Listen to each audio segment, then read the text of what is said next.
You don't need to be perfect. You need to start, you need to stay consistent, avoid dumb mistakes, and let time do the heavy lifting. At least that's what I have followed through my journey. And in this channel, we talk about fitness and Bitcoin. So I'm just going to do a comparative analysis between how I feel in that journey. I'm 40 years old and I've been consistent with my fitness journey for the past over a decade. For Bitcoin, I'm from the class of 2020 and it's been consistent throughout. So nothing else. I only talk about Bitcoin, no other shitcoin. So let's clarify that, get that out of the way. So we'll talk about the common principles between them, which I feel. So with fitness, you will start with your current body, your habits, your strength, and your health markers. With your investing journey, you would like to start with your current income, your expenses, your debt, savings, and your risk tolerance. So basically, you should know your starting point. You need a clear goal. So in fitness terms, you need a clear goal whether you want fat loss, muscle gain, strength, health, endurance. For investing, you need the goal whether it's for wealth building, whether it's for retirement, for a house deposit, or for financial freedom. It's ideally best to define the goal before choosing the plan. Now, a lot of beginners, especially in fitness, especially when youngsters, when they come to the gym or anyone starting out the gym, not necessarily youngsters, and I think social media has caused this a lot. Everybody's chasing shortcuts, everybody's chasing fad diets or extreme workouts, right? Beginners often chase hype.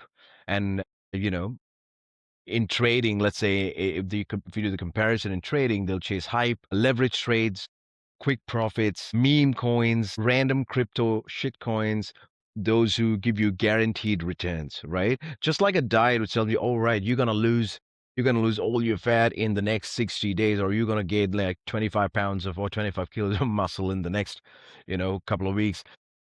Not sustainable. You would like to avoid the shortcuts and hype. Progress comes from repeated training, nutrition, and recovery. In investing, the progress would come from consistent saving, investing, and patience, right? The same boring, repetitive reps again and again and again. The same boring actions you have to compound on a regular basis. It does not matter, right? The basic concept is you have more calories in, your output is less. What's going to happen? Same goes for investing, right?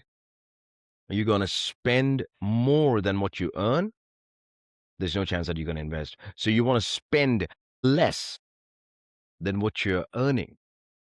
So you could save that money and put it towards investing, whatever you would like to invest in. And these small daily habits, they compound, right?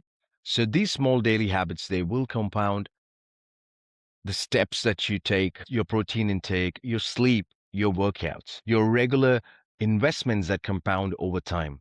Compounding is very underrated. Compounding rewards discipline. You need a plan that fits your lifestyle. You need an investment strategy that fits your income and risk profile, right? Like for me personally, I know what I like to do in terms of my training, and I am accountable for myself. And I do not have a problem in meeting those targets. And same goes for my investment. I have full conviction in Bitcoin, and that's not something that's happened just overnight.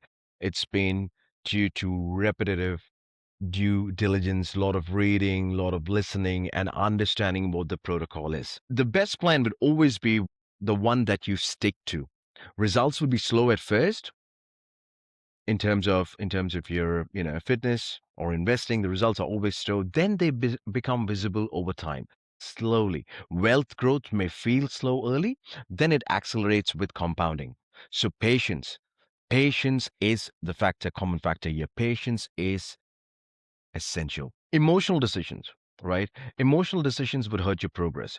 Quitting after one bad week, right? After one bad week of diet or one bad week of not working out, you take those decisions emotionally and you end up overeating because of the stress that will obviously deter you from your path. If your emotional decisions would hurt you in the market, would hurt your returns, right? If you panic sell, if you do not believe in the asset, if you do not believe in what you're buying, and just because someone is talking about it, there's a lot of news in the market or the media is portraying something, you would end up panic selling and you would lose your money. Or the counter trade that, when the markets are ripping out, you'll see a lot of news in the media and you'll end up FOMOing to make the purchase. Over trading, leverages. So control your emotions. Tracking definitely helps if I personally like to track. So tracking your body weight, your strength, keeping a track on your photos, your calories, your sleep, tracking helps. And tracking also helps in your investment aspect because, in terms of tracking your net worth, your savings rate, your portfolio allocation, and performance, right? You need to measure what really matters. Recovery matters as much as training. Cash buffers and risk management matter as much as the returns itself. You need to protect yourself from getting burnt out. So you cannot really outtrain a poor diet. You cannot out invest poor spending habits, right? Your foundations matter more than tactics. Sustainable change beats crash dieting. Long term investing beats gambling or speculation. You have to think long term. There is no way. There is no room for shortcuts. There is no room for instant gratification. So, yeah, so everyone's body, right, like responds very differently. Everyone's financial situation and risk tolerance is different as well. So personalization matters a lot. A coach can help you avoid mistakes and stay accountable. A mentor, an advisor, or education can help you avoid costly mistakes. Guidance can accelerate training. The biggest transformation is identity. And this is what I really believe, right? Biggest transformation is identity. I am someone who trains.